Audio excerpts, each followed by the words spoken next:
So now we're going to get into the information technology panel and the civil engineering panel.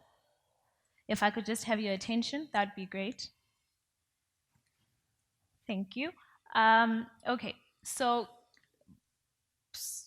without wasting any time, because I'm pretty sure all of us are tired at this point, can we please have Mr. Nuri?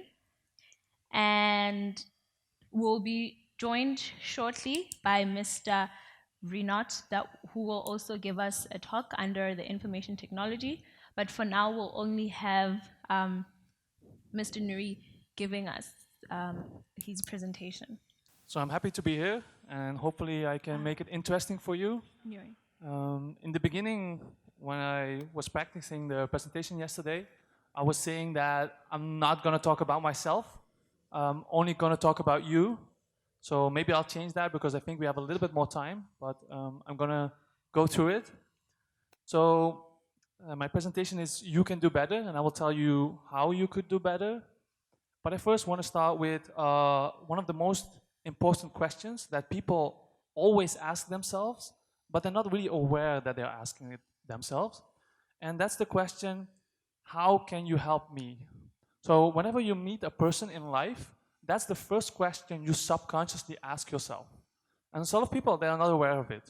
So constantly when you meet a person is asking you, how can you help me? And you are asking the person also the same question.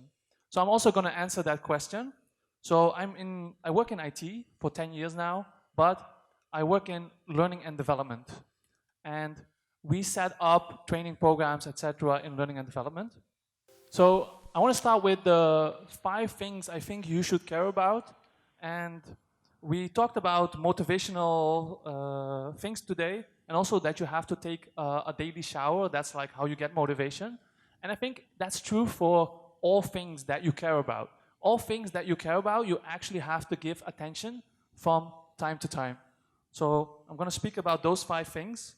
And I start with the first thing is don't be afraid of new things. This is especially true in learning.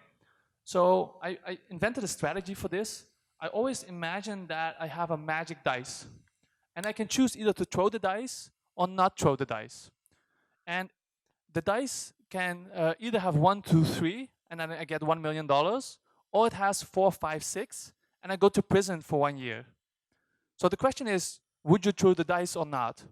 Now the answer is really irrelevant if you would risk going to prison or not, but the whole concept of this, that you think of the worst case scenario and the best case scenario. And if you know both scenarios and you can live with both outcomes, then there is no reason to be afraid of things. So this is a strategy how you could go through it. So the next thing is, don't have unmotivated people around you. So also earlier we heard that it can be your parents that have the wrong influence on you, because a lot of times it's the people who love you the most who actually want the best for you. And what happens is that because they love you the way you are, they don't want you to change. So they don't want you to travel to a different country. They don't want you to do different things. So you have to be aware of those things, because it may happen that if you don't do it, if you don't go for your Chrysler, you may blame the person that is responsible for not going for it. So, of course, listen to people, but don't have unmotivated people, supportive people around you. Then the next one, figure out where you are wrong. So there's a lot of smart people in this room, and what you have to realize is that even the smartest people are at least wrong 2 out of 10 times. And most of the people are wrong multiple times, because everything has a different viewpoint, a different aspect. And what you have to do is you have to find people around you who are willing to tell you that you are wrong, because that is the moment that you're actually learning. So the next one is have a personal goal. So they did a test with this where they tested people who can write down their personal goal and people who cannot write down their personal goal. And people who can write down their personal goal are always more effective in everything. And that's definitely true in learning. Then the last one, create an environment where you learn. So it sounds very simple, because people think like, okay, I go to a university, so I learn. I go to a company, so I learn. But this is definitely not true. You have to create your own environment where you actually learn something. You have to put the people around you that actually make you think about something and that tell you that you're wrong. So I have an example for this from a psychiatrist named Carl Jung. And Carl Jung actually says, your future self tells you what to do. And what he means by this is that when you also are learning stuff, sometimes it's easy to pay attention, and sometimes it's very hard to pay attention. So he says that your future self knows who you are going to be in the future and tells you, like, this you should pay attention to and this you should not pay attention to. That doesn't mean that you shouldn't try new things and give up very fast and not be disciplined, right? But you should focus on, what do I naturally find interesting? What do I naturally focus on?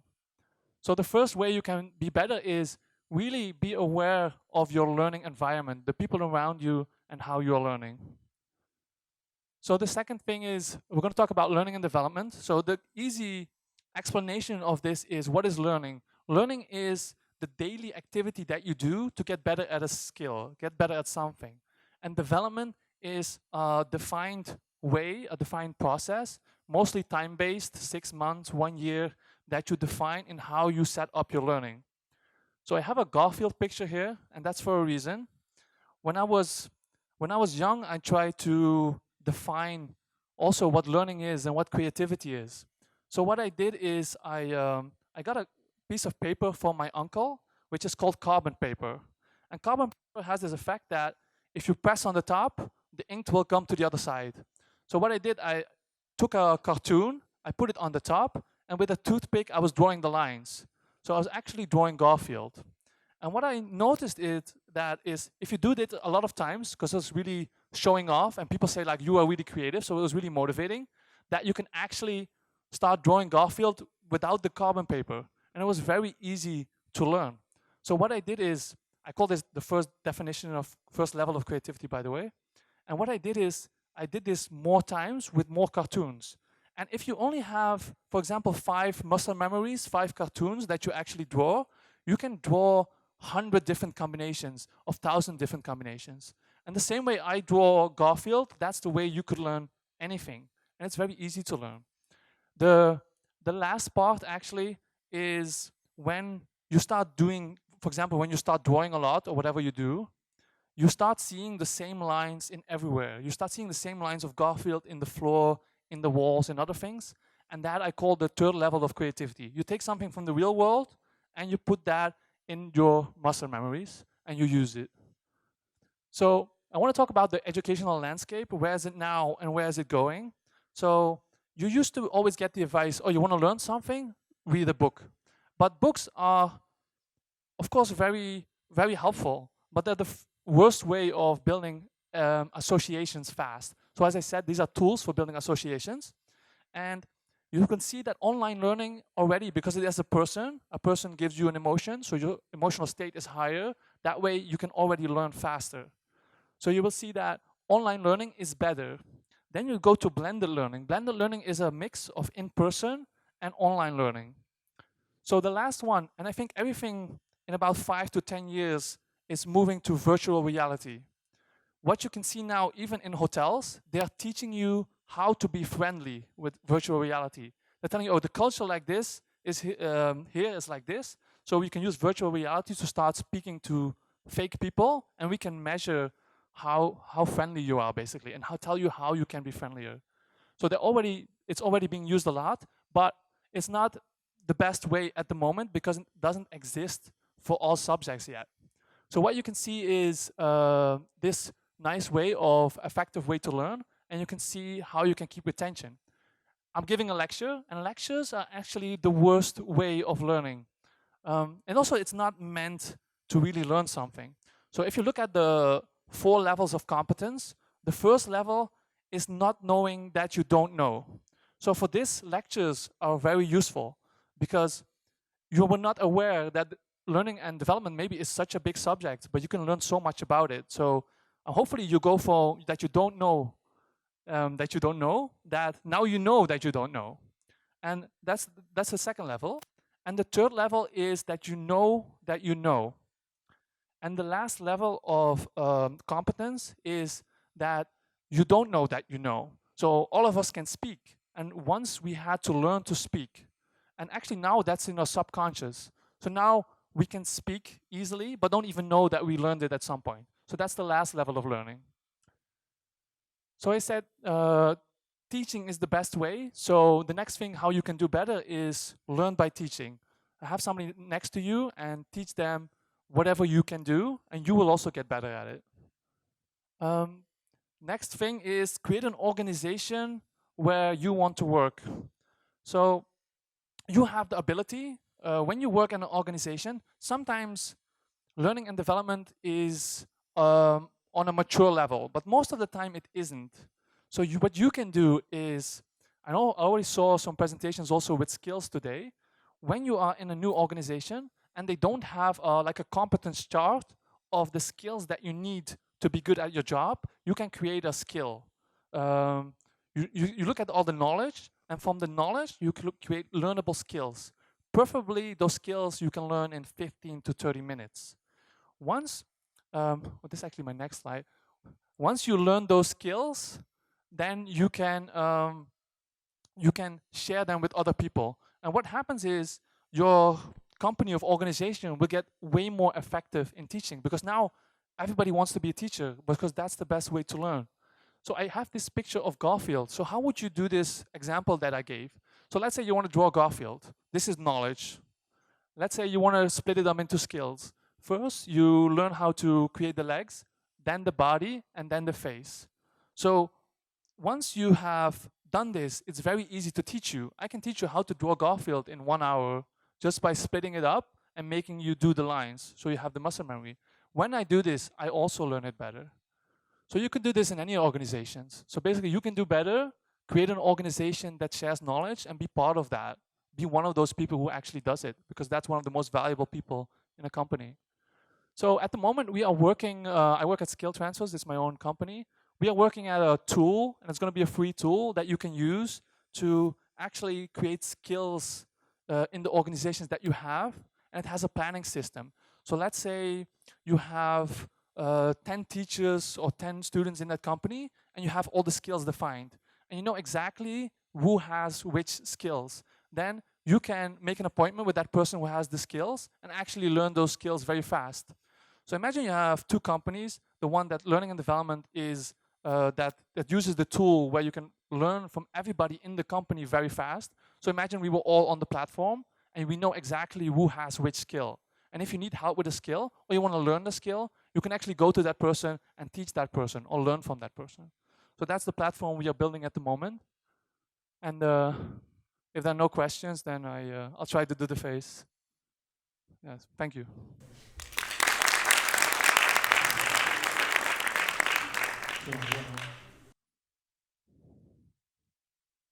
Yeah, okay. Go ahead if anybody has a question.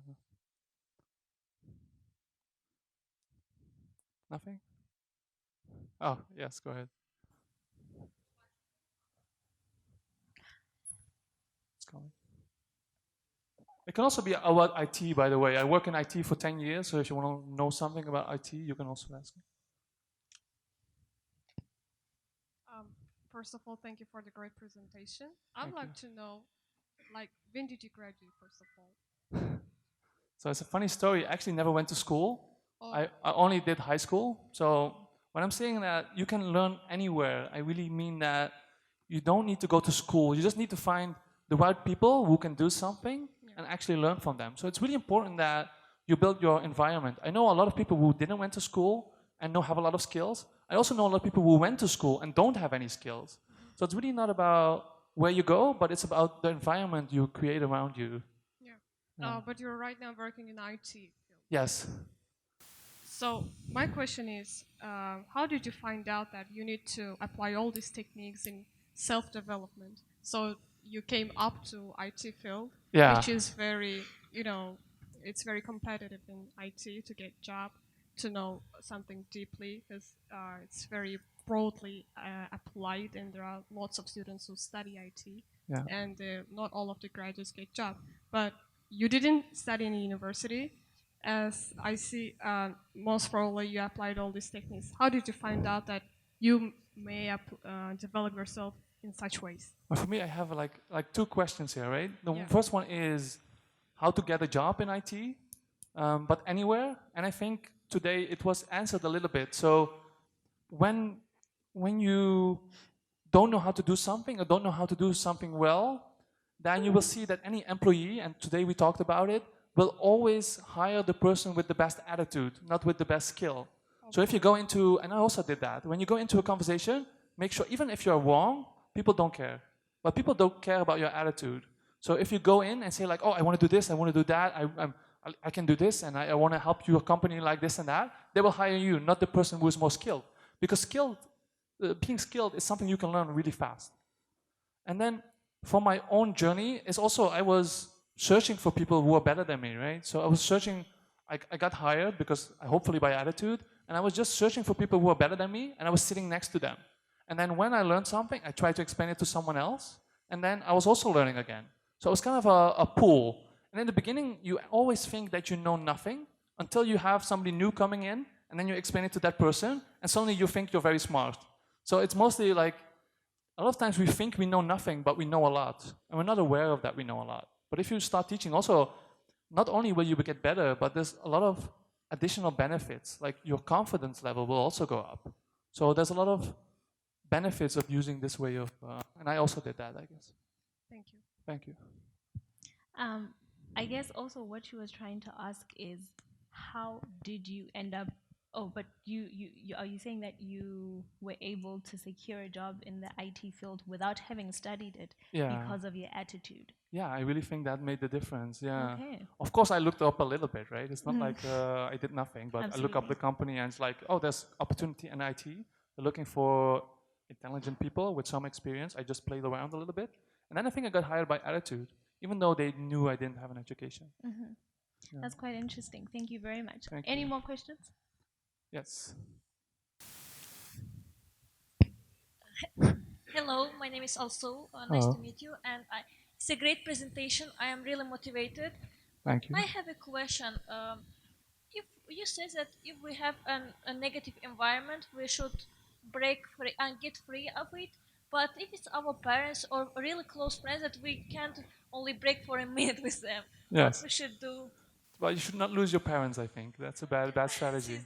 No, but I think it's also how much time you spend with someone, right? So what does happen is that if you really want to develop, you need people around you that are doing that thing.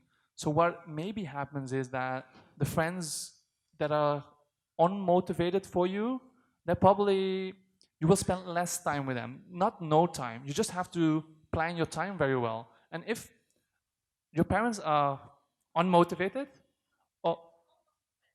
okay, then what you can do is, of course, you can try to talk to them, but it doesn't always help, right? Because they really care. So not like really closer friends, but they're people that I meet every day and for hours in university, in my everyday life. So I can't say them, I don't want to speak with you. No. Or don't speak with me. And also you shouldn't. What you could do is, you can also turn it around. You can start teaching them. So take something that you're interested in, start teaching them, and maybe they also become passionate about it. So like I said, like you can do it in the organizations. You can build up your own learning and development around you. It's not easy because you have to get them motivated, and they don't know you in that way, basically, right? Because they know you the way you are now. But if you take one person and put them in the group, what happens is your whole group will change. It's like they call it a storming session. So the whole dynamic of your group will change just by putting one new person in, and maybe that can change the whole group if you want to keep them, yeah. You're welcome, thank you. Thank you very much. Any more questions? No? Okay, thank you. Thank you.